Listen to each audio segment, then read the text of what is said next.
हम किसी भी प्रोग्राम को जब अटेंड करने आते हैं तो दो चीज़ें हैं, या वो हस्ब आदत है या उसके पीछे कोई ना कोई फ़िक्र पाई जाती है। अगर हस्ब आदत हो तो फिर हमारे आमाल में और दूसरों के आमाल में कोई फ़र्क नहीं पाया जाता, क्योंकि आप रमज़ान की ईद मनाते हैं, कोई क्रिसमस मनाता है, कोई होली मनाता है। तो आमाल अगर हस्ब आदत किए जाएं तो फिर हर कौम के कुछ न कुछ आमाल हैं, लेकिन उस अमल के पीछे अगर फ़िक्र पाई जाए तो उस अमल की वैल्यू है। तभी फरमाए खुदा जब जज़ा देता है तो अमल को देख के नहीं देता, खुदा जज़ा बंदे की नीयत को देख के देता है। हो सकता है कोई बहुत बड़ी मस्जिद बनाए पर अल्लाह की दरबार में उसकी कोई कीमत ना हो, और हो सकता है कोई बहुत छोटा सा अमल करे लेकिन खुदा की दरबार में बहुत ज़्यादा कीमती हो। कि जब आप सुनते हैं कि ज़रबत अलीन यौमल खंदक़ अफ़ज़ल मिन इबादत सकलैन, कि अली की एक ज़रबत खंदक के दिन सकलैन की इबादत से अफजल है, तो 5 मिनट तो सोचें कि एक ज़रबत सकलैन की इबादत के बराबर कैसे हो गई। जबकि वो ज़रबत लगी तो वो एक लम्हा था। कल मैंने कहा ना कि दुआ किया करें खुदा मेरे लम्हों को बाबरकत फरमा, और लम्हा इतना बाबरकत था कि इबादत सकलैन से भी अफजल बन गया, क्योंकि खुदा ये हज़ारों ज़रबतें जो लग रही हैं ज़रबतों को नहीं देख रहा, अल्लाह ज़रबत लगाने वाले की नीयत को देख रहा है। ये बच्चों का वाक़यात सुनाते हैं कि भाई हारून मस्जिद बना रहा था और बहलूल ने पूछा कि हारून क्या कर रहे हो? कि अल्लाह का घर बना रहा हूँ, मस्जिद बना रहा हूँ, मॉस्क बना रहा हूँ। तो कहा कि माशाअल्लाह बहुत अच्छा काम कर रहे हो। कहा कि हारून जब मस्जिद बन जाए तो ऊपर लिख लेना कि बहलूल मस्जिद। तो हारून ने कहा लोग तुझे पागल कहते हैं, तू बड़ा तेज़ निकला, मेहनत में करूं, जहमत में करूं, पैसा में लगाऊं, मस्जिद में बनाऊं, लेकिन एंड में नाम किसका आ जाए? तुम्हारा आ जाए। तो बहलूल ने कहा मैं यही तो समझाना चाह रहा हूं, तू मस्जिद नहीं बना रहा, तू अपना नाम बना रहा है। मस्जिद बनाना और है, अपना नाम बनाना और है। जिक्री मुसलमान बनना और है, फिक्री मुसलमान बनना और है। इस वक्त आलम इस्लाम में जिक्र की कमी नहीं है। रमज़ान आता है, तरावियों की भरमार होती है, हज और अरफात के दिन आए जिक्र की भरमार होती है, शब कद्र आए जिक्र फरावां होता है। लेकिन सवाल यह है अगर जिक्र करने से मुसलमान फलाह बहबूद पाते तो आज हम सारी अक़वाम आलम से आगे होते। जिक्र कई अक़वाम करती थी, लेकिन जिन कौमों ने फ़िक्र किया खुदा ने उन कौमों को इज़्ज़त भी दी, वक़ार भी अता किया। अब ये महफ़िल ज़िक्र अहल बैत करती क्या है? अगर ये महफ़िल वो काम करे तो हमारे वजूद में तरक्की आएगी, अगर वो काम न करे तो फिर हम भी उसी तरह हैं जिस तरह दूसरे ज़िक्र कर करके दुनिया से चले जाते हैं। सर्दी का मौसम है, सर्दी की ख़ासियत है कि जब सर्दी ज़्यादा पड़ती है तो सर्दी चीज़ों को जमा देती है, फ्रीज़ कर देती है चीज़ों को। जितना माइनस में जाएगी उतना चीज़ों को फ्रीज़ करती जाएगी। जब हम तकसीम करते हैं इंसान और हैवान की तो 4 तकसीमात करते हैं। कहते हैं कि इंसान में इन 4 वजूदों के अलावा कोई और वजूद नहीं है। हैवानात, इंसानात, नबातात, जमादात। कि इस कायनात में या इंसान है या हैवान है या प्लांट्स हैं, पौधे हैं, ग्रीनरी है, या जमादात हैं। जमात कहते हैं इस लकड़ी को, लोहे को। इस वक्त आपके छत पे जो लगा है ये जमात है, जिस मिंबर पे मैं बैठा हूँ ये जमात है, मेरी उंगली में जो अंगूठी है ये जमात है। जमात क्यों बोला जाता है? क्योंकि इसमें हरकत नहीं है, मोशन नहीं है, ये एक जगह पे रुका रहता है, लिहाजा ऐसे क्या बोलते हैं? जमात है।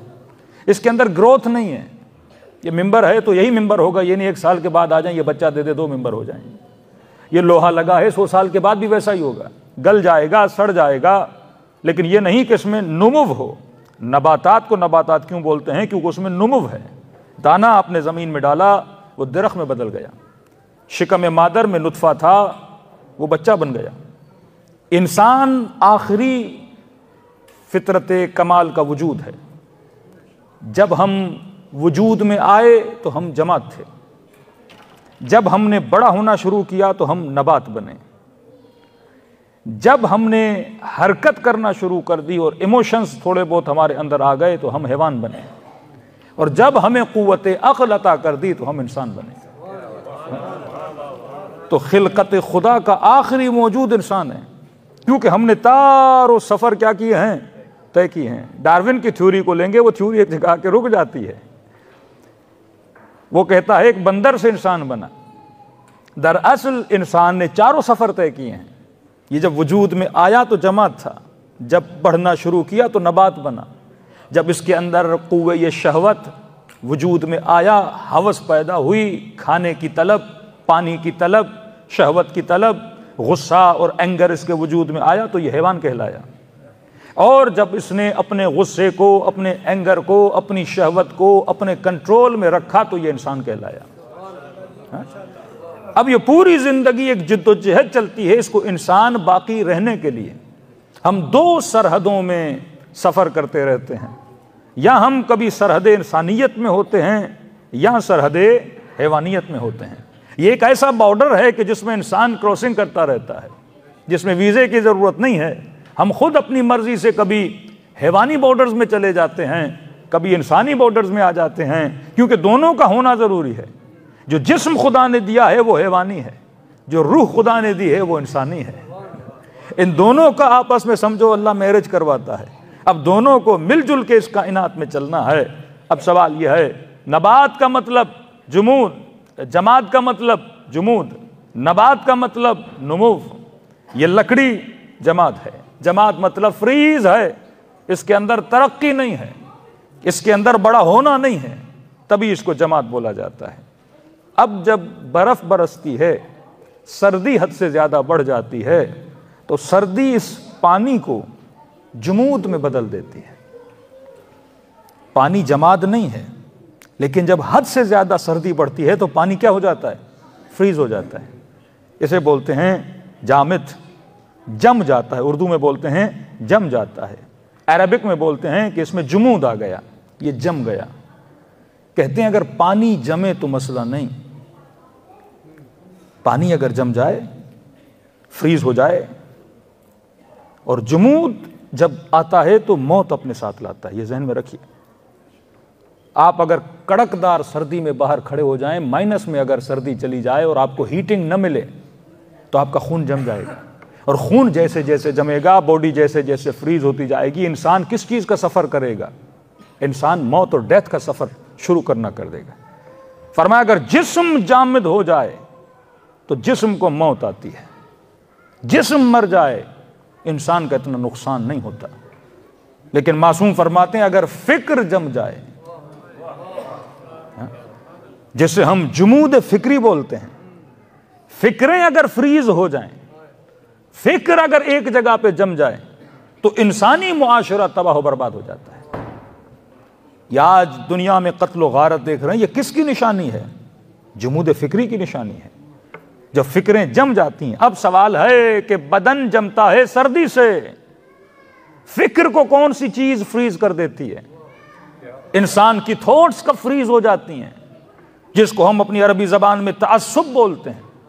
फिक्र को जो चीज फ्रीज करती है वो तअस्सुब है। रसूल के बाद जब उम्मत की फिक्रें फ्रीज हुई, किस चीज ने फ्रीज किया? तअस्सुब ने फ्रीज किया। क्या कुरैश अफजल हैं, मुहाजिरीन अफजल हैं, फलां जनाब को तख्त हुकूमत पे लाया जाए? कि भाई दलील क्या है? कि दलील यह है कि वो उम्र में बड़े हैं, फलां कबीले के सरदार हैं। कि बार बार मैं कह रहा हूं, अगर मकतब इस्लाम से अक्ल को निकाल देंगे, अक्ल का काम है फ्रीज शुदा फिक्रों को गला दे। अक्ल का काम है कि आपकी फिक्र और जहन को फ्रीज न होने दे। अक्ल उस गर्मी और हीट का नाम है कि इंसान की फिक्र को फ्रीज होने से क्या कर देती है? रोक देती है। कि जब अमीरुल मोमिनीन पूछते थे कि भाई जनाब मैं क्यों नहीं, तुम क्यों? काली हम तुमसे क्या हैं? बड़े हैं। जब बिलाल कहते थे भाई तुम मुझसे अफजल क्यों हो, कहा क्योंकि हम अरब हैं, तेरा रंग क्या है, काला है। तभी खुदा ने कुरान में आयत उतारी, इन्ना अक्रमकुम इंदल्लाहि अत्काकुम। खुदा रंग को नहीं देखता, खुदा कौम को नहीं देखता, खुदा कबीले को नहीं देखता, अल्लाह ये देखता है कि किसके वजूद में तकवा की हरारत है। अगर तकवा की हरारत है ये सबसे अफजल है। और जब आप सूरह तहरीम पढ़ते हैं तो खुदा मिसालें देता है। कुरान मिसालों की किताब है, कुरान हिकमत की किताब है, कुरान इंसानों के जहनों को बेदार करने की किताब है। ये बताने के लिए कि इंसान देखो, इज्जत व करम इंसानी इंसान को कब मिलता है, जब इंसान के अंदर ये सिफात पाई जाती हैं। हमारे यहाँ कभी भी नाम से कोई लड़ाई नहीं रखी गई, लेकिन हमें महदूद किस तक किया गया, नामों तक महदूद किया गया। आज हद से ज्यादा शियों के अंदर नफरत पाई जाती है तो नामों से। अरे नाम से नफरत करोगे तो क्या होगा, किरदार से नफरत करो, क्योंकि नाम भी अगर बुरा होता है उसके पीछे क्या होता है, किरदार पाया जाता है। सलवात पढ़े मोहम्मद व आले मोहम्मद।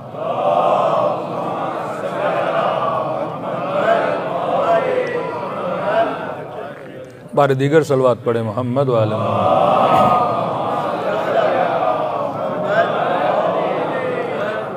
देखिए शान इंसान का कमाल इंसान की फिक्र की वजह से, वरना जैसा जिस्म आपका वैसा मेरा, और जैसा आपका वैसा किसी अंग्रेज़ का, किसी हिंदू का, किसी फासिक का, किसी फाजिर का। हमारे जिस्मों में कोई फ़र्क नहीं है। इंसान की वैल्यू है इंसान की फ़िक्र की वजह से। आज सारा मजमा बैठ के यजीद पे लानत करे मसलन, और बच्चा आपका पूछे कि बाबा ये यजीद पे लानत क्यों की जा रही है, आप बोलो ये नाम बड़ा बुरा है इसीलिए हम उस पर क्या कर रहे हैं, लानत कर रहे हैं। फिर जब ज़ियारत नाहिया खोलोगे, फिर इमाम ज़माना का जब एक सलाम पढ़ोगे, अस्सलामु अला यजीद इब्न सुबैत व अला वलदै अब्दुल्लाह व उबैदुल्लाह, मेरा सलाम हो यजीद इब्न सुबैत पे और उसके दो बेटों पे अब्दुल्लाह और उबैदुल्लाह पे। करबला के 4-5 शहीद ऐसे हैं जिनका नाम क्या था, यजीद साहब। हम नामों पे लगे रहे, और जब आके करबला में देखा तो कई यजीद नामी असहाब इमाम हुसैन आपको मिलते हैं। अब इसका मतलब ये नहीं कि बच्चों का नाम यजीद रख लिया जाए। यजीद बुरा कब बना, करबला के बाद ये नाम बुरा बना। बिफोर करबला यजीद बुरा नाम नहीं था, करबला के बाद बुरा क्यों बना, क्योंकि ये किरदार इतना बुरा हो गया कि इस किरदार का असर और स्टैंप उस नाम के ऊपर भी लग गया। लिहाजा उसके बाद हमने दूरी की कि कभी भी अपने बच्चों का नाम ये ना रखो, क्योंकि लोगों के जहनों में वो करबला वाला यजीद ना आ जाए। तो नाम वो रखो जिसके पीछे सिफत अच्छाई वाली सिफत हो। तो यहां जंग नामों के साथ नहीं है, जंग किसके साथ है, किरदारों के साथ है। और इसकी सबसे बड़ी निशानी कि जब आप कुरान पढ़ते हो, बिस्मिल्लाहिर्रहमानिर्रहीम से पहले हर मुसलमान कहता है औज़ु बिल्लाह मिनश शैतानिर रजीम, ऐ खुदा मुझे इस बदबख्त शैतान से ऐलाने बराअत, ऐलाने बेजारी करता हूँ। तो मैंने कई मुसलमानों से पूछा, मैंने कहा ये बताइए ये शैतान है कौन भाई, जिस पे हर बिस्मिल्लाह से पहले आप एक लानत फायर करते हो, ये क्या है शैतान, ये कौन है शैतान। तो कहा कि मौलाना अजीब बात है, आपको इतना भी नहीं पता, ये इबलीस है जिस पे हम डेली लानत भेजते हैं। मैंने कहा आपको पता है कि इबलीस है, खुदा को नहीं पता था, क्या पता था। तो मैंने कहा फिर तो ऐसा होना चाहिए था ना, औज़ु बिल्लाहि मिनल इब्लीस रजीम, ऐ खुदा मैं बरात करता हूं किससे, इबलीस से। ये क्यों बोला कि कहो शैतान से। यहां तो बच्चा भी शरारत करे तो कहते मौलाना बड़ा शैतान बेटा है मेरा। तो जब ये बिस्मिल्लाह से पहले औज़ु बिल्लाहि मिनश शैतान कहते हो तो ये कौन सा शैतान है भाई, ये आज वाला है, कल वाला है, जो घर में शरारत कर रहा है वो शैतान है, कौन सा शैतान है। आपने बोल दिया कि ये शैतान कौन है, वो इबलीस है।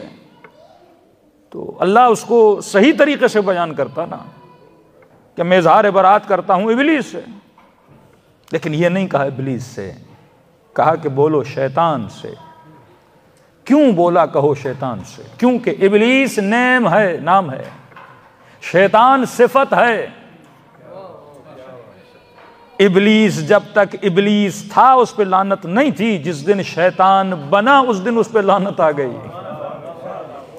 तो अल्लाह समझाना चाहता है कि जब तक तू रहेगा बुरा नहीं है, लेकिन जब तेरे अंदर शैतानत की सिफत आ जाएगी तो लानत नाम पे नहीं की जाती, लानत सिफत पे की जाती है। अब अगर इबलीस पे सिर्फ लानत होती तो लानत का दायरा महदूद हो जाता, उसका सर्किल छोटा हो जाता, और अगर लानत महदूद हो तो भेजने का फायदा ही नहीं है। अगर मैं बोलूं कि लानत इबलीस पे, जब आदम को पैदा किया तब एक इबलीस था और उस पे लानत भेज रहा हूं, तो इसमें कोई अवेयरनेस नहीं है। ये एक हिस्ट्री का वाकया है और हिस्ट्री के वाकये को पढ़ के मैं ज़ाहिर बरात कर रहा हूं। जैसे आपने कोई ड्रामा देखा, आपको पता चला एक बंदे ने एक को मारा, आपने कहा इसने बड़ा बुरा काम किया है, उसका मेरी जात पे कौन सा असर है। लेकिन जब मैं कहता हूं शैतान पे लानत, तो शैतान एक किरदार बन जाता है और लानत महदूद नहीं होती। ये लानत ता क़यामत चलती रहती है कि जिसके अंदर शैतान की सिफत है उसके ऊपर लानत चलती जाएगी। जब सलाम आखिर अस्सलामु अलैकुम व रहमतुल्लाह से पहले वाला इबादिल्लाह सालिहीन, मेरा सलाम हो अल्लाह के नेक बंदों पर। जब तक नेकी चलती रहेगी, नमाजियों के नमाज में सलाम भी नेकों पे जाता रहेगा। तो ये मकतब सिफत का मकतब था, और सिफत को इंसान जब समझेगा तो इंसान की फिक्र क्या होगी, बेदार होगी। तो समझो, फिक्र को जो चीज़ें फ्रीज कर देती हैं उनमें एक चीज़ का नाम है तअस्सुब। तअस्सुब अगर कौम का हो, इंसान की फिक्र फ्रीज है कि जनाब मैं आपसे बेहतर हूँ। क्यों बेहतर हैं? मसलन कोई कहे क्योंकि मैं पंजाबी हूँ। मैं बेहतर हूँ, क्यों बेहतर हैं? क्योंकि मसलन मैं गुजराती हूँ। मैं बेहतर हूँ, क्यों बेहतर हैं? मसलन क्योंकि मैं शिया हूँ। मैं बेहतर हूँ क्योंकि मैं मुसलमान हूँ। मैं बेहतर हूँ क्योंकि मेरा रंग आपसे ज़्यादा गोरा है। जब रंग, नस्ल, फ़िरका और मजहब आ जाए तो वहाँ पे क्या पैदा हो जाता है? तअस्सुब पैदा हो जाता है। अल्लाह कहता है न रंग न कबीला, कुछ भी नहीं। बेहतरी अगर इंसान के अंदर आती है तो इंसान की सिफत की वजह से आती है।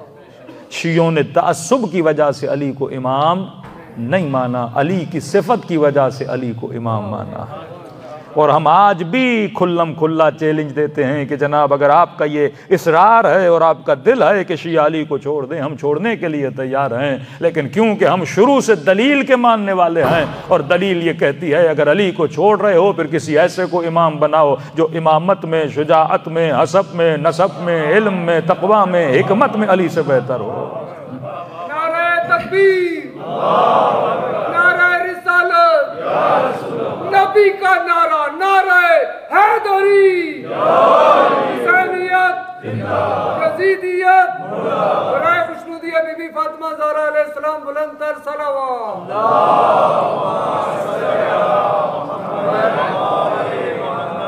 तो जब आप दलील और फिक्र को लेके चलोगे आपसे कोई कलाम ही नहीं कर पाएगा। आप बोलोगे क्यों अली को छोड़ूं? असलन ये जो नंबर्स पे जंग होती है इसके पीछे दलील क्या है? ज़्यादा दलील ये फलां ने नमाज़ पढ़ा ली इसलिए अफजल हो गए। तो कितनों ने नबी की ज़िंदगी में नमाज़ पढ़ाई? ये दलील थोड़ी है कि आज जो पेश इमाम है कल वो प्रेसिडेंट भी बन सकता है। हर चीज़ के अपने तकाज़े होते हैं। आपने कोई अकाउंटेंट रखना है तो उसको फाइनेंस का इल्म होना चाहिए।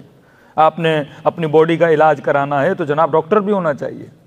तो हर फील्ड का एक माहिर होता है। अब हम ये बोलें कि फ़लाँ जनाब इसलिए बैठ सकते हैं क्योंकि उनकी एज ज़्यादा है। भाई एज ज़्यादा होने से उम्मत की इस्लाह का लेना देना नहीं है। हर चीज़ में दलील होनी चाहिए। तो याद रखिए फ़िक्र फ्रीज हो जाती हैं एक तअस्सुबात की वजह से। जनाब सैयदा को जो तकलीफ़ मिली वो अरब के तअस्सुब की वजह से। करबला में अगर जुल्म हुआ तो तअस्सुब की वजह से कि बनी उमैया कहते थे सारी फजीलतें आले अली को क्यों मिले। ये कौन सा कॉन्सेप्ट है कि अली इमाम होंगे फिर अली के बेटे इमाम होंगे। उस वक्त खानी इब्न उरवा ने कहा एक तो अल्लाह की मर्जी है, दूसरा अल्लाह अगर बना भी रहा है तो दलील की बुनियाद पे बना रहा है। कहा तू बुरहानकुम, तुम्हारे पास अगर कोई दलील और रीजनिंग है तो हमारे पास लाओ। अगर इल्म में इनसे बेहतर है, हसब में इनसे बेहतर है, नसब में इनसे बेहतर है। अंबिया के बेटे बहुत ज्यादा थे लेकिन नबूवत यूसुफ को मिलती है। 6-6, 7-7 भाई। ये नहीं कि हर नबी का बेटा इमाम बन जाए, उसके अंदर चीज़ें पाई जाती हैं। ये नहीं कि अगर नबी की बीवी है तो खुदा न खास्ता वो अफजल हो गई। फिर खुदा मिसाल देता है कौम लूत की बीवी देखो, नूह की बीवी देखो, नूह का बेटा देखो, असहाबे ईसा देखो। कि सहाबी ईसा था लेकिन हज़रत ईसा को वो फंसा रहा था। नबी की बेटी थी लेकिन नबी की बीवी थी लेकिन नबी पे ईमान नहीं लाई। नबी का बेटा था, ईमान नहीं लाया। अल्लाह याकूब के बेटों को किस्से सुनाता है। परवरदिगारा, मुसलमान इतना ताज्जुब दिखाते हैं अपने नबी के साहब पर, अज़वाज पर, और परवरदिगारा तू एक लम्हे के लिए भी ताज्जुब नहीं दिखा रहा। याकूब के बेटों की बुराई कर रहा है कुरान में, कभी नूह के बेटे की बुराई कर रहा है, कभी नूह की बीवी की बुराई कर रहा है, कभी लूत की बीवी की बुराई कर रहा है। परवरदिगारा, थोड़ी सी पर्दापोशी होनी चाहिए। अरे ये नबी की बेटी है, ये नबी का बेटा है, ये नबी के साहब हैं, लेकिन अल्लाह की आवाज आती है इन्ना अक्रमकुम इंदल्लाहि अत्काकुम। मैं यही बताने के लिए आया हूं, आगाज खिलकत से लेकर दोनों बेटे नबी के थे, लेकिन क्रेडिट उसे मिला जो बंदे सालेह था, चाहे नबी का बेटा ही क्यों ना हो। लेकिन अगर मेरे रास्ते पे नहीं चलेगा तो वो फिन्नार हो जाता है, लेकिन अगर रास्ते इलाही पे चलता है मैं उसे जन्नत पे संवार देता हूं। सलवात पढ़े मोहम्मद वाले मोहम्मद पर।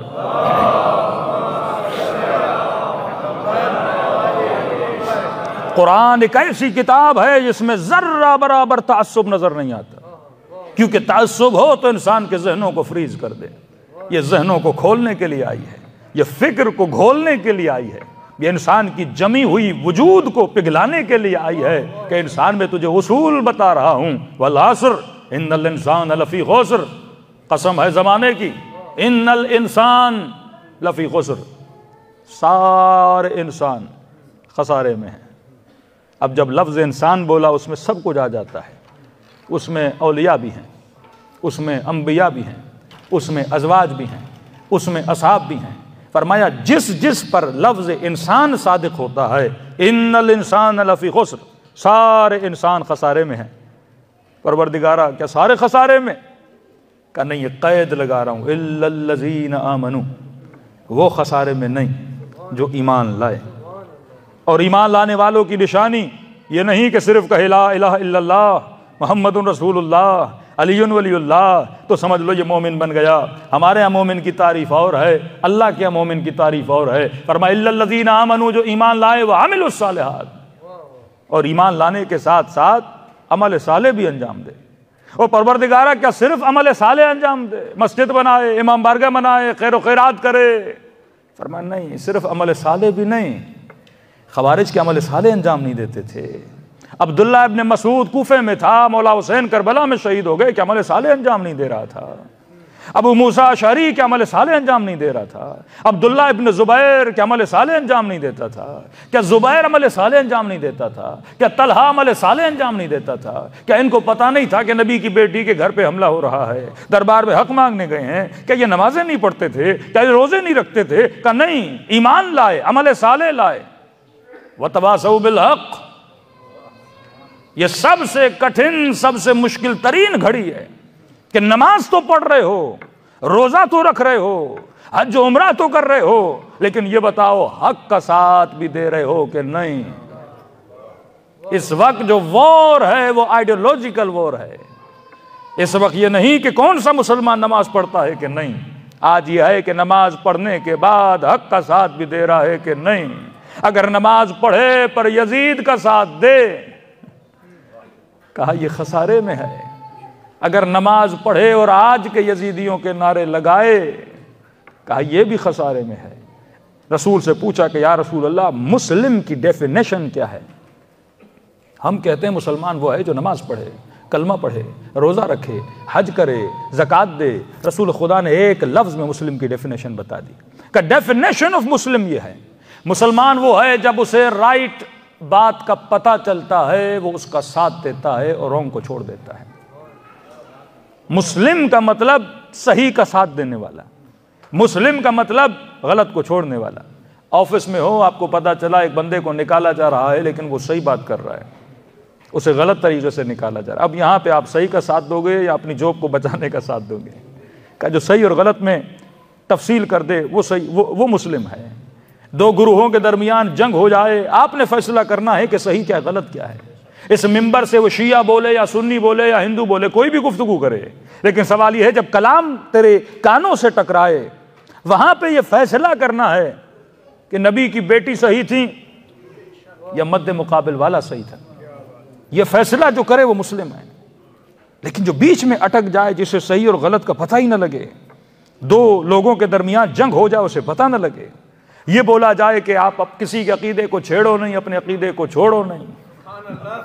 ये अजीब नारा है, प्लुरलिज्म का नारा है कि मतलब सारे के सारे हक हैं, तू भी राइट है, आप भी राइट हो, आप भी राइट हो, मैं भी अपनी जगह पे राइट हूं, हम सारे के सारे क्या हैं, राइट हैं। मतलब किसी को बताओ नहीं कि सही क्या है। मेरी ड्यूटी नहीं है सही गलत को बताना, मेरी ड्यूटी नहीं है सही गलत को पहचानना, मैं जो कर रहा हूं बस वही सही है। अगला बंदा मर रहा है, जी रहा है, जुल्म में है, हक में है, बातिल में है, मेरा लेना देना नहीं है। का जंग सिफीन सही और गलत के फैसले करने के लिए आई, करबला सही और गलत की तमीज के लिए बताई गई कि देखो कि उस आलम में सही जगह पे कौन खड़ा था और गलत जगह पे कौन खड़ा था, और आज अपने लिए फैसला करो कि तो तू जो कर रहा है वो सही है या गलत है। फरमाया जो सही को सही कहे वो मोमिन है, और का सिर्फ सही को सही नहीं कहे। वतवासौ बिल हक वतवासौ बिस्सब्र, वल्लाह खुदा कहता है जब सही का साथ दोगे तो मुसीबतें आएंगी, और फिर उन मुसीबतों पे सब्र करोगे तो हुसैनी कहलाओगे।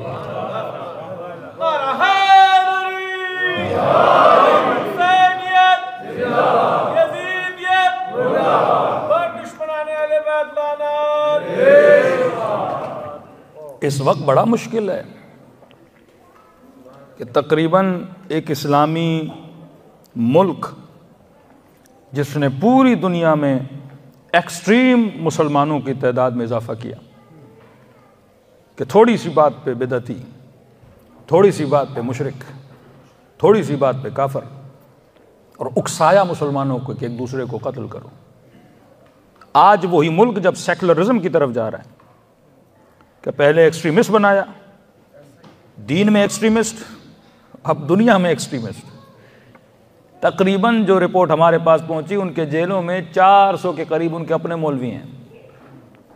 अपने ही मौलवियों को जेल में डाला है, क्योंकि जो फसल लगाई थी अब वही फसल उनके सामने बोल रही है। अब इस आलम में अगर आप किसी को बोलो तुम गलत कर रहे हो और ये काम गलत है, हक को बयान करोगे, तो आपको कहाँ डाला जाएगा?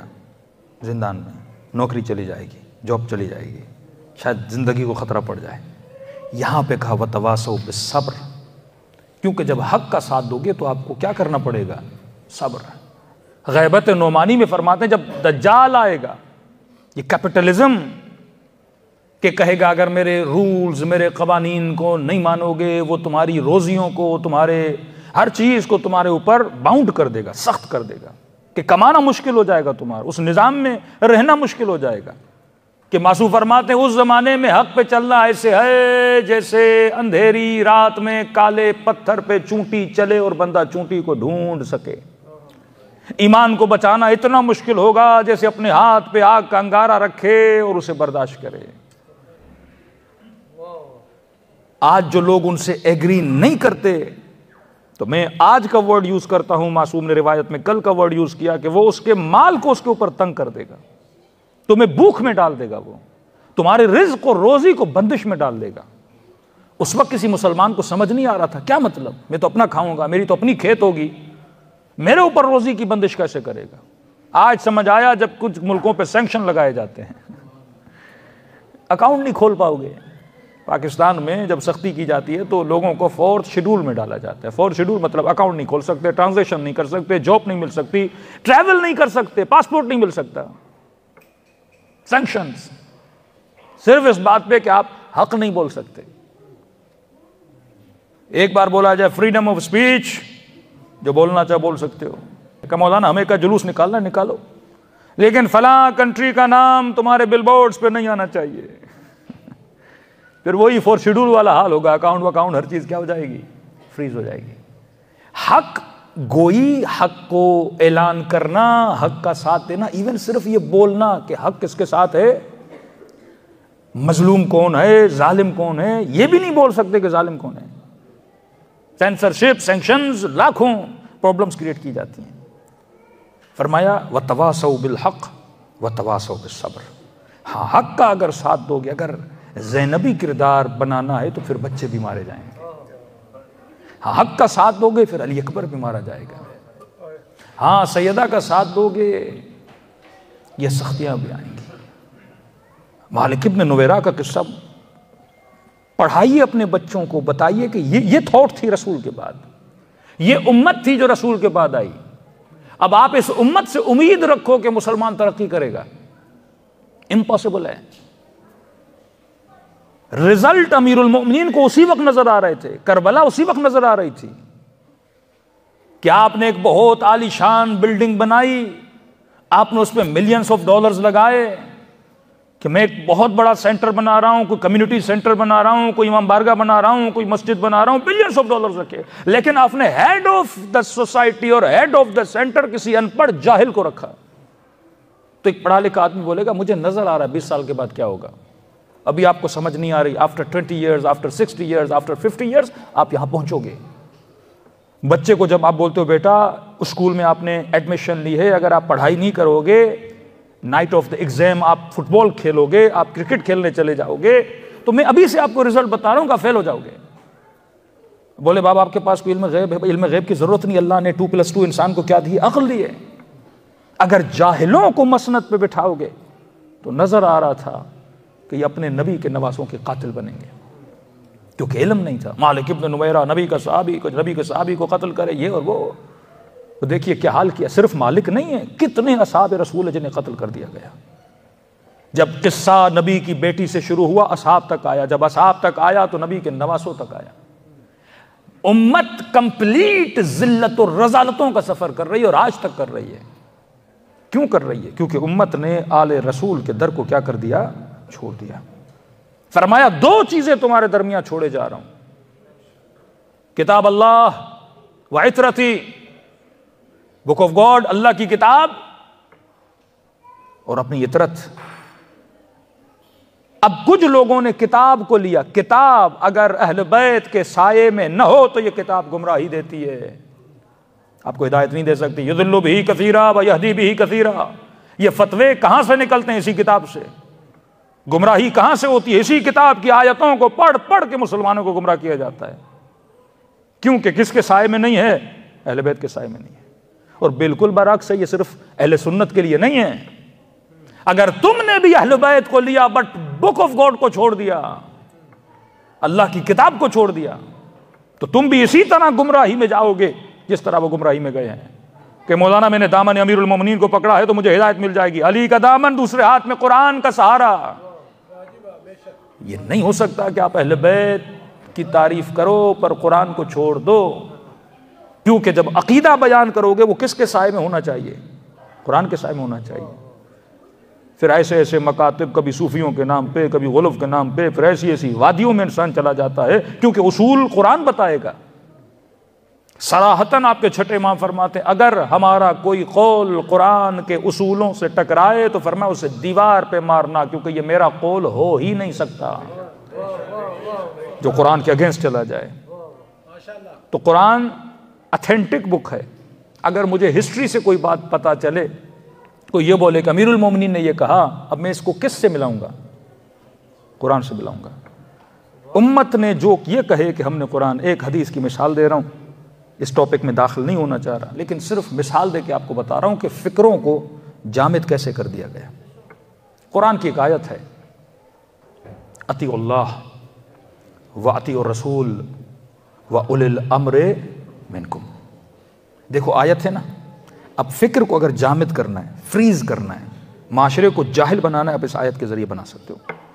अल्लाह की इताअत करो, रसूल की इताअत करो, मतलब अल्लाह की, जो अल्लाह कहे करना है, जो रसूल कहे करना है। अल्लाह कहे नमाज वाजिब पढ़ूंगा, अल्लाह कहे रोजा रखूंगा, अल्लाह कहे हज वाजिब है जाऊंगा। वह अतीउर रसूल, फिर जो अल्लाह का रसूल कहे वो करो। हुक्म जिहाद दे, जाना पड़ेगा।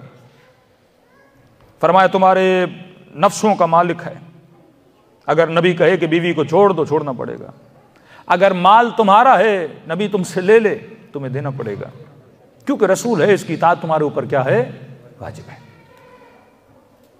व उलिल अम्र मिनकुम, और तीसरी इताअत तुम्हारे ऊपर वाजिब है। यानी सेम 3 इताअतें आ रही है ना, अल्लाह की इताअत, रसूल की इताअत, अब सेम टू सेम इसकी इताअत भी है। और तुम में से जो साहिब अम्र हो उसकी इताअत भी तुम्हारे ऊपर क्या है, वाजिब है। अब भाई साहिब अम्र कौन है? रसूल का तो पता है, अल्लाह को तो समझ गए, लफ्ज़ अल्लाह जिसका जिक्र नमाज में करें, कुरान में करें, हज पे जाएं लब्बैक अल्लाहुम्मा लब्बैक, पता चल गया।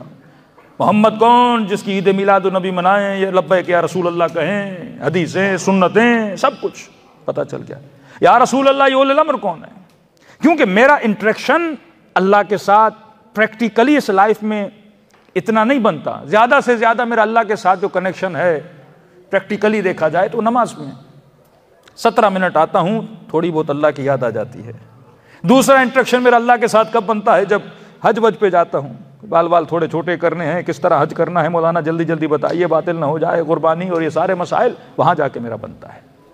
रसूल के साथ मेरा कनेक्शन, 4 हदीसें सुन ली, 4 अखलाक की बातें सुन ली, लेकिन स्कूल के अंदर, जॉब के अंदर, गाड़ी चलाते वक्त मेरा इतना कनेक्शन नहीं है रसूल के साथ। लेकिन ये जो तीसरी इताअत है, इसके साथ मेरा कनेक्शन बड़ा ज्यादा है, क्योंकि मैं आज जी रहा हूं।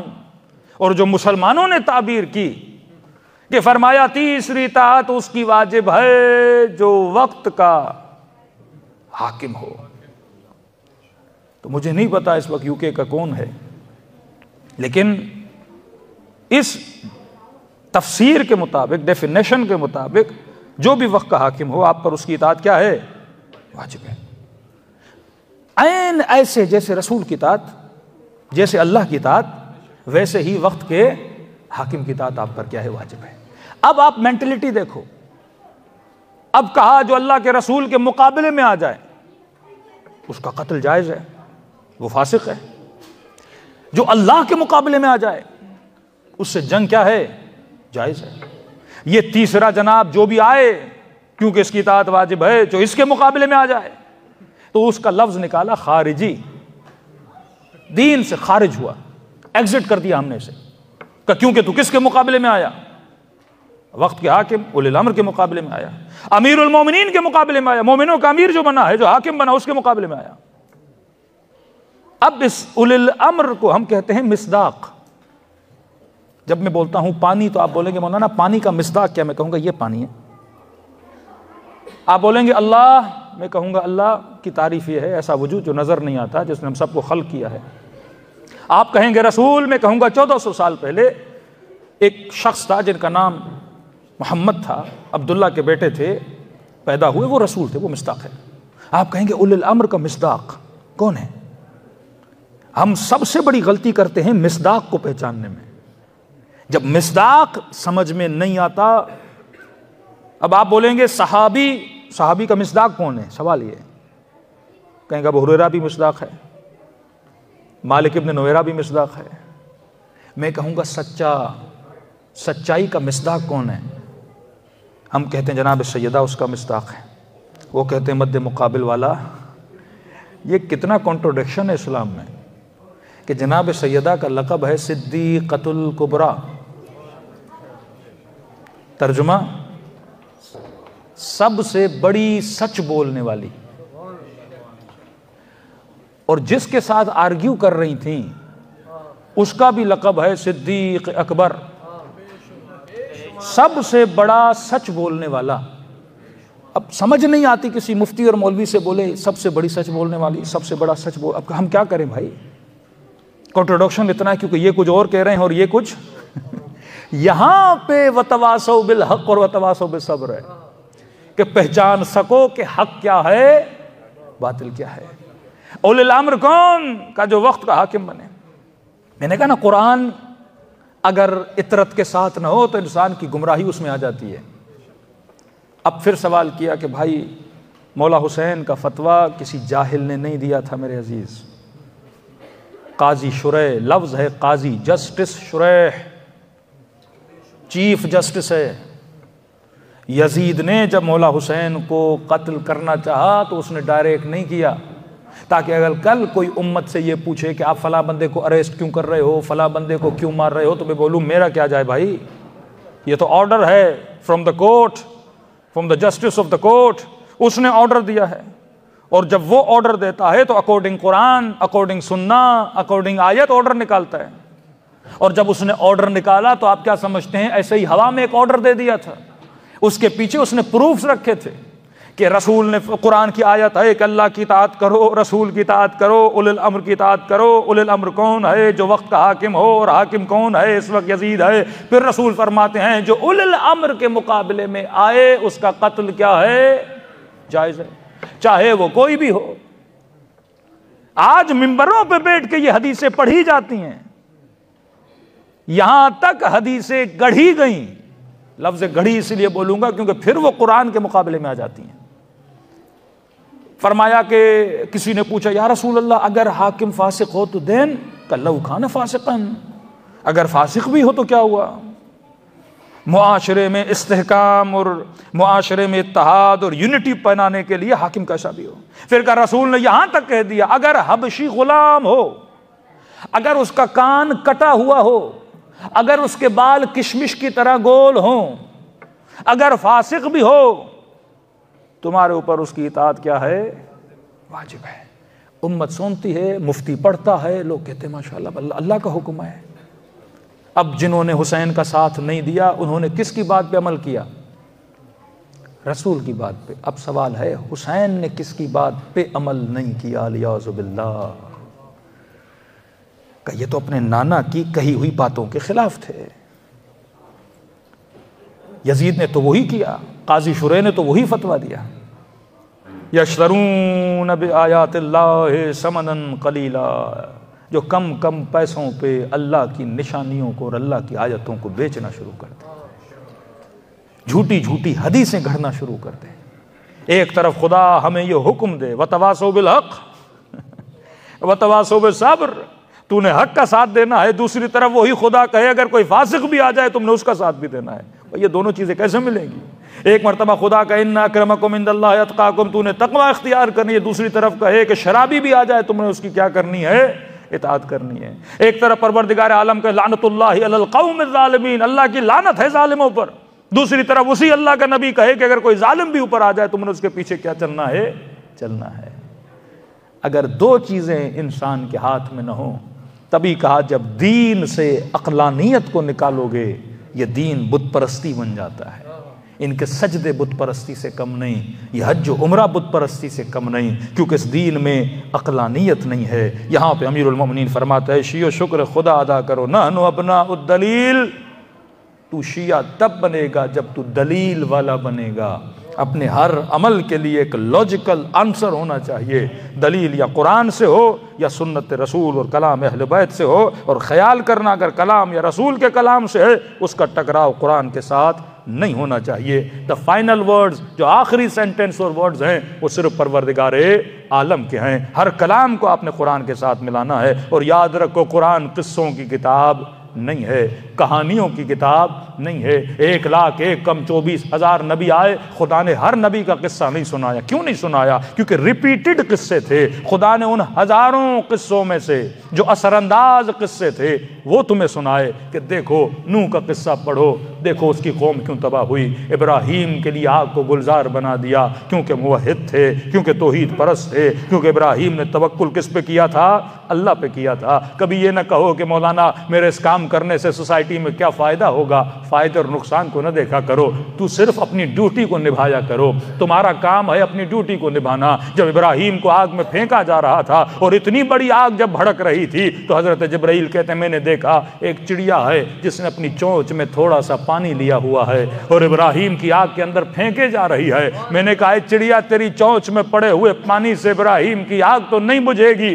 कहा कि जिब्राइल मेरा काम नहीं आग बुझेगी या नहीं बुझेगी, मैं तो वही करूंगी जो मुझे सही लगता है। वतवासौ बिल हक वतवासौ बिस सब्र, मैंने वही करना है जो सही है, मैंने गलत का साथ नहीं देना। सलवात पढ़े मोहम्मद वाले मोहम्मद।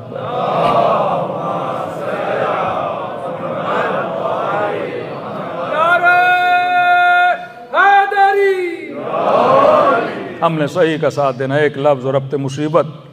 देखिए जब हम कहते हैं ये मकतब अक्ल का मकतब है, वल्लाह अगर अक्ल निकाल दो, आज क्यों दो मुसलमान आपस में बात नहीं कर पाते? तासुब की वजह से।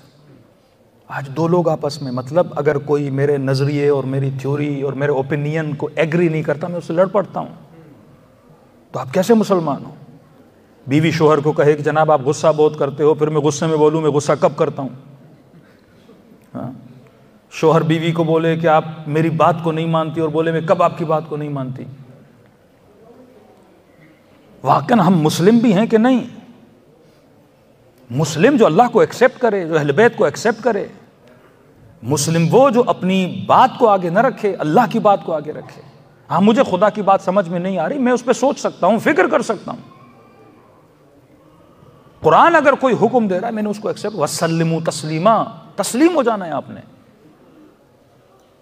लेकिन हमारे दरमियान भी तअस्सुबात हैं, वो कौमी तअस्सुब, वो बेटे के लिए, वो बेटी के लिए, वो ख़ानदान के लिए, वो नस्ल के लिए। ये तअस्सुब एक आग है, एक दीमक है जो इंसान के ईमान को जला देता है। मैंने कहा बार बर्फ़ जमी हुई हो, उसको गर्मी दोगे पिघल जाएगी। ज़िक्र अहले बैत उस गर्मी का काम करते हैं, यहाँ पे आके तुम्हारी जमी हुई फिक्रों को ये जिक्र पिघला देता है। आपको बुलाया इसीलिए जाता है कि जनाब यहाँ आओ बैठो। जो जुमूद तुम्हारी फिक्र के अंदर जमा हुआ है उसको जिक्र सैयदा से पिघलाने की कोशिश करो। क्यों फरमाया? हदीस के जुमले हैं कि अल्लाह ने जिक्र हुसैन में वो हरारत रखी है, ये हरारत कभी नहीं बुझेगी ता कयामत चलती रहेगी। मतलब हम जो जम चुके हैं, ये जिक्र अबा अब्दुल्लाह अल हुसैन है जो हमारी एक ऐसी गर्मी और हरारत है जो इंसान के जुमूद को पिघलाता है।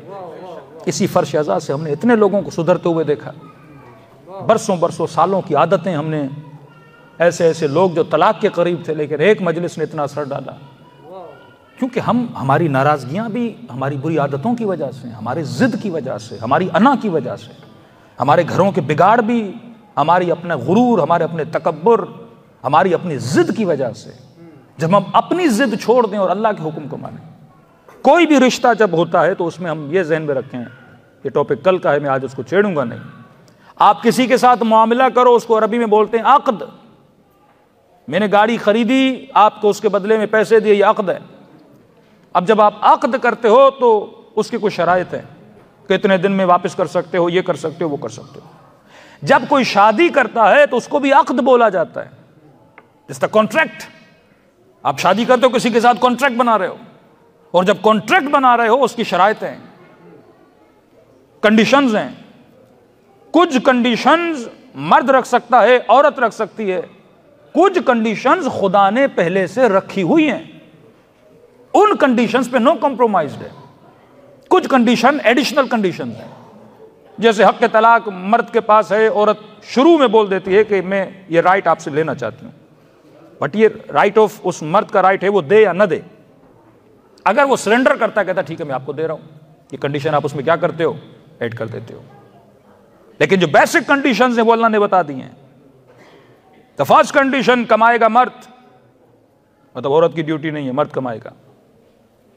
औरत की ड्यूटी क्या है? फरमाया तरबियत, बच्चों की तरबियत, औलाद की तरबियत। अभी टॉपिक लंबा, इसमें नहीं जाना चाह रहा, लेकिन आप जो भी रिश्ता बनाते हो उसको अक़्द बोला जाता है, कॉन्ट्रैक्ट है। इस कॉन्ट्रैक्ट के तोड़ने का नाम है डाइवोर्स। आप उस कॉन्ट्रैक्ट को क्या करते हो, तोड़ देते हो। देन अगेन इसकी कंडीशंस है। अब जब मैं कोई कॉन्ट्रैक्ट करता हूं, अक़्द करता हूं, मैंने इलाही कंडीशंस पे क्या करना है, अमल करना है। ये नहीं हो सकता कि मैं कॉन्ट्रैक्ट कर लूं देन बोलूं अब मैं इस चीज को नहीं मानता। ये फिर बगावत है किसके साथ, अल्लाह के साथ। जब आप बोलते हो ला इलाहा इल्लल्लाह, इसका कॉन्ट्रैक्ट, अल्लाह के साथ कॉन्ट्रैक्ट कर रहे हो, मोहम्मद रसूलुल्लाह कॉन्ट्रैक्ट कर रहे हो, अली वलीउल्लाह, अहले बैत के साथ कॉन्ट्रैक्ट कर रहे हो। बेअत एक कॉन्ट्रैक्ट है कि मौला आप मेरे जान के, मेरे माल के, मेरे नफ्सों के क्या हैं, मालिक हैं, ये कॉन्ट्रैक्ट है। अब जब कॉन्ट्रैक्ट कर लिया मेरे अजीज, अब जिम्मेदारी है।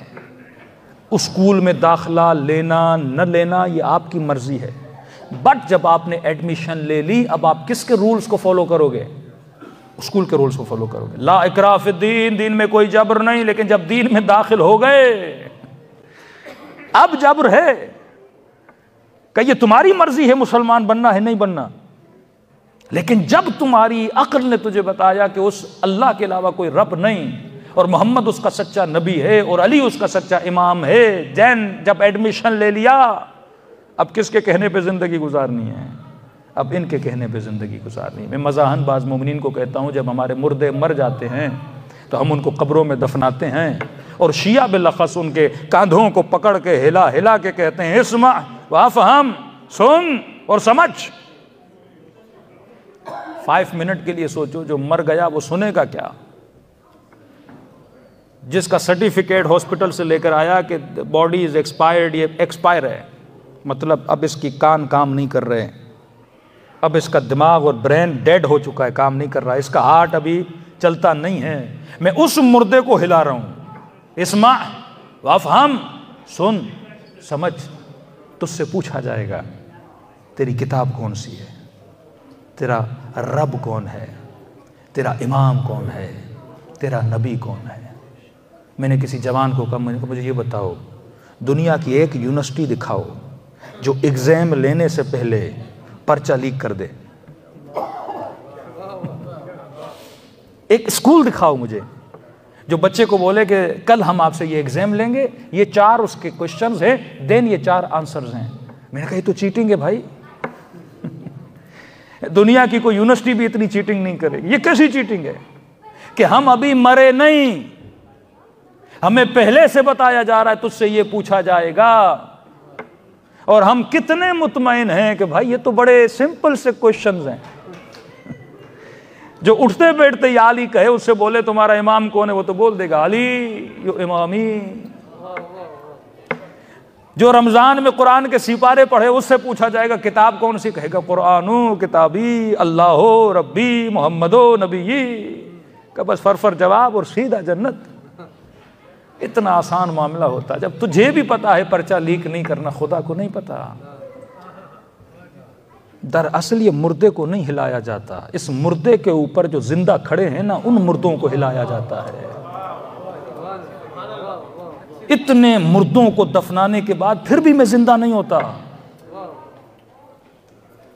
जब किसी ने अपने वालिद को ख्वाब में देखा कि बाबा कब्र में ये सवाल हुए, आंसर दिए, का बेटा दिए। क्या हुआ? कि जब मुझसे पहला आंसर हुआ ना कि बता तुम्हारी किताब कौन सी है, मैंने कहा कुरान, का आंसर का देना था और वहां से उनका मुझे मारना था। का इतना मलाइकों ने मुझे उस आंसर पे मारा कि मुझे शक पैदा हुआ कहीं मैं गलत आंसर तो नहीं दे रहा। फिर कहा चल ये बता इमाम कौन है, मैंने कहा अली का, फिर मारा मुझे। नबी कौन है, मैंने कहा मोहम्मद का, फिर मारा मुझे। मैंने कहा मुझे बस इतना बताओ, रॉन्ग आंसर दे रहा हूं का नहीं, आंसर सही दे रहे हो पर बात गलत कर रहे हो। का क्या मतलब? का अगर कुरान तेरी किताब थी तो तुमने जिंदगी कुरान पे गुजारी क्यों नहीं? झूठ बोल रहे हो। अगर इमाम तेरा अली था तो जिंदगी अली के कहने पे क्यों नहीं गुजारी? ये कैसा आंसर था कि मुझे नहीं पसंद, मुझे समझ में नहीं आता, मेरी मर्जी ये है। अगर अल्लाह तेरा रब था तो तुमने उसकी रुबूबियत में जिंदगी क्यों नहीं गुजारी? वहां देखा जाएगा वाकई जिसने कहा कुरान मेरी किताब है, कुरान पे चला कि नहीं, अली मेरा इमाम है, तर्ज जिंदगी अली जैसा था कि नहीं, मोहम्मद मेरा रसूल है। अल्लाह पूछेगा फिर तुमने उसकी बेटी के साथ क्या किया? जिस नबी का कलमा पढ़ा उसी के नवासे के बदन पे घोड़े दौड़ा दिए। क्या ये सजदे अल्लाह की दरबार में ख़रीदे जाएंगे? का नहीं, एक सजदे शबीर है। जो वजूद जो कह रहा था वो अपने अमल से बता भी रहा था। कहना बड़ा आसान है, आगे क़राती कहते हैं कहाँ या अली कहना और कहाँ अली के साथ रहना। या अली कहना बड़ा आसान है, अली के साथ रहना बड़ा मुश्किल। दिलों को करबला ले जाएं। ये दिन यतीमी है, अहले बैत के दिन है। और याद रखिए खुदा ने ज़िक्र में शफा रखी है। ज़िक्र अहले बैत, हमारे मराजे और अफ़ा, जब बच्चे रोते थे ना इमाम हुसैन के मसाइब में, करबला के एक मुज्तहिद थे जिन आंसुओं को अपनी आँखों पे लगाते थे, और अल्लाह ने इन आंसुओं, किसी और के गिरे हुए आंसुओं को आँखों को लगाया तो खुदा ने शफा दी। ये ज़िक्र शफा है। फरमा अपने मरीज़ों को मजलिस में लाया करो ताकि खुदा ज़िक्र के ज़रिए उनको शफा दे। कल अर्ज़ की कि सलाम करें मौला हुसैन को, खुदा सवाब ज़ियारत इमाम हुसैन अता करता है। का निशानी यह है जब सलाम करो, अगर न चाहते हुए तेरी आंखों से आंसू निकले, या मत समझना ये तेरे आंसू हैं, हुसैन ने तुझे तेरे सलाम का जवाब दिया। सब अस्सलाम अलल हुसैन व अला अली इब्न अल हुसैन व अला औलाद अल हुसैन व अला अस्हाब अल हुसैन। सब मिलके अस्सलामु अलल हुसैन व अला अली इब्न हुसैन की सदा बुलंद व अला औलाद अल हुसैन व अला अस्हाब। सब मिलके अस्सलामु अलल व अला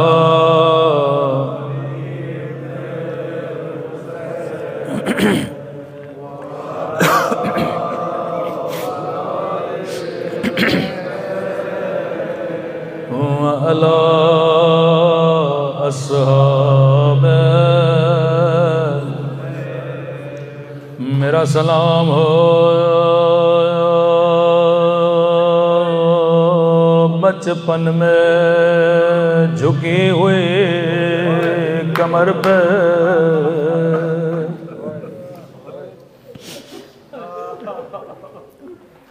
मेरी आदत है मसाइब को सैयदा सकीना से शुरू करता हूँ।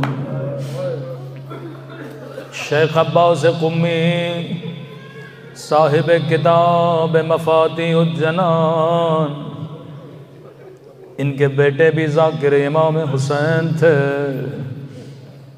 फरमाते हैं मजालिस मुहर्रम के बाद इनके गले में तकलीफ़ हुई, चेकअप हुआ, डॉक्टर्स ने कहा आपको कैंसर है। कहने लगे अब्बास कुम्मी के बेटे अगर ठीक होना चाहते हो तो आपको बात करना छोड़ना होगा। कहने लगा मैं ज़ाकिर हुसैन हूँ। कहने लगे अब कोई कलाम नहीं करना। फरमाते हैं तकरीबन 8 महीने मैंने किसी से कोई बात नहीं की। 8 महीने के बाद मुहर्रम के दिन आए, जो पूरी जिंदगी जिक्र हुसैन करता हो अब उसे जिक्र की इजाजत न हो। कहते हैं 6 मुहर्रम तक मैंने सब्र किया, 7 मुहर्रम आई, बिस्तर पे लेटा था, ज़ारो कतार रोना शुरू किया। कहने लगा मौला हुसैन लगता है इस ज़ाकिर से नाराज हो। मौला आपके जिक्र के बगैर मुझसे रहा नहीं जाता। कहते हैं मैं सो गया, रो रो के ख्वाब के आलम में इमाम हुसैन को देखा। एक कमरा था, हुजरा था, मौला हुसैन खड़े थे। फरमाया शेख अब्बास कुम्मी के बेटे इस हुजरे में आओ, मेरा नाना रसूल खुदा तेरा इंतजार कर रहा है। कहते हैं दौड़े दौड़े मौला के कदमों में गिरा, हाथों का बोसा लिया, कमरे में गया, रसूल खुदा तशरीफ फरमा थे। रसूल की कदम बोसी की। रसूल खुदा ने फरमाया शेख अब्बास कुम्मी के बेटे मुझे हुसैन के मसाइब सुना। मैंने कहा मैं जुर्रत कैसे करूं रसूल के सामने हुसैन की मुसीबत कैसे पढ़ूं। मैंने कहा या रसूल अल्लाह मुझ में हिम्मत नहीं आपके सामने हुसैन के मसाइब पढ़ूं। दूसरा या रसूल अल्लाह मेरे गले में तकलीफ है कम मैं कहता हूं मुझे सुना। मैंने कहा या रसूल अल्लाह अगर गुस्ताखी न हो मसाइब बहुत हैं कौन सी मुसीबत सुनाऊं। रसूल खुदा ने कहा शेख अब्बास कुम्मी के बेटे मुझे सकीना के मसाइब सुना।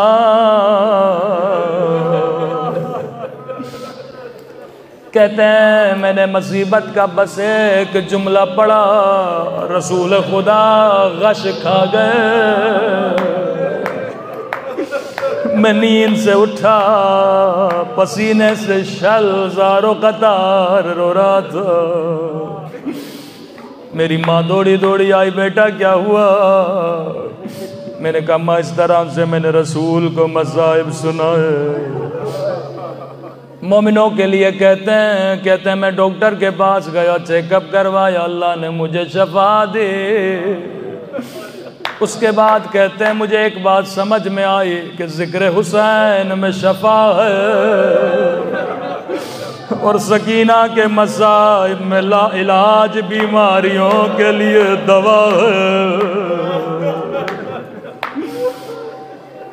इसकी माँ ने कहा बेटा बता तूने क्या कहा कि रसूल खुदा गश खा गए। कहता है अम्मा जैसे कहा मुझे सकीना के मसाइब सुना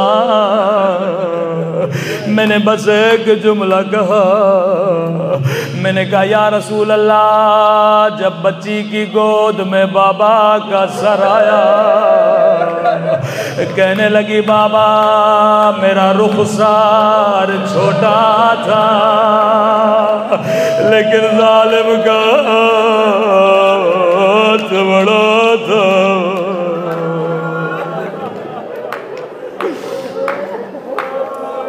रसूल खुदा गश खा गए। या रसूल खुदा अगर गुस्ताखी न हो एक जुमला आपकी खिदमत में अर्ज करूं। आपने सुना सकीना ने तमाचा खाया आप गश खा गए। अल्लाह जाने जब आपकी बेटी ज़हरा को जालिम ने तमाचा मारा होगा तो आप पे क्या गुजरी होगे।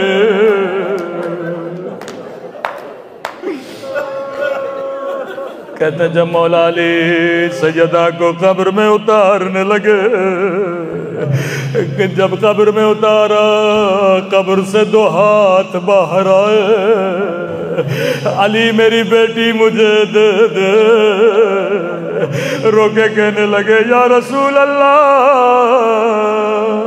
मैं अली शर्मिंदा हूँ जैसी अमानत ली थी वैसी वापस नहीं कर।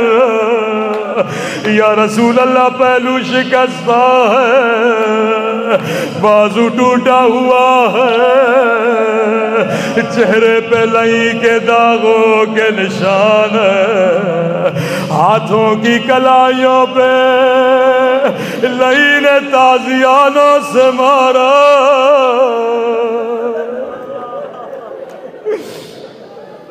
या रसूल अल्लाह